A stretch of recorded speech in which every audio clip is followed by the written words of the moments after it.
పహల్గాం ఉగ్రదాడిలో చనిపోయిన నెల్లూరు జిల్లా కావలివాసి మధుసూదన్ రావు మృతదేహానికి ప్రజాప్రతినిధులు స్థానికులు నివాళులర్పించారు. స్థానిక ఎమ్మెల్యే వెంకట కృష్ణారెడ్డి మధుసూదన్ రావు కుటుంబ సభ్యుల్ని ఓదార్చారు.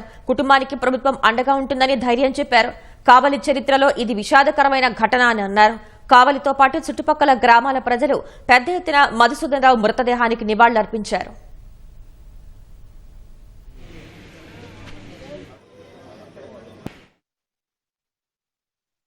కావలి చరిత్రలో ఇది ఒక విషాదమైనటువంటి సంఘటన. సోదరుడు మధుసూదన్ గారు విహారయాత్రకు వెళ్ళిన టైంలో టెర్రరిస్టుల చేతిలో బలవటం ఒక దురదృష్టమైనటువంటి పరిస్థితి. ఈ రోజును ఆ కుటుంబాన్ని పరామర్శించడం జరిగింది. ఈరోజు ప్రభుత్వ లాంఛనాలతో వారి కార్యక్రమాలన్నీ పూర్తి చేసేందుకు ప్రభుత్వ ప్రతినిధులుగా ఈరోజు 4 మంత్రులు ఇక్కడికి రావడం జరుగుతుంది. కుటుంబానికి అండగా ఉండాలి, కుటుంబానికి తోడుగా ఉండాలి, కుటుంబానికి సహాయ సహకారాలు అందించాలనే ఉద్దేశంతో ఈరోజు వాళ్ళందరూ కూడా రావడం కూడా జరుగుతుంది. ఇది కావలిలో ఒక దురదృష్టమైన సంఘటన. ఈరోజు మా అందరిది బ్లాక్ డే. ఈ సాయంత్రం 3 గంటల ప్రాంతంలో ఈ రోజున ర్యాలీగా తీసుకెళ్లి బాలకృష్ణారెడ్డి శ్మశాన వాటికి నందు వారి యొక్క అంతిమ కార్యక్రమాలన్నీ కూడా పూర్తి చేయడం జరుగుతుంది.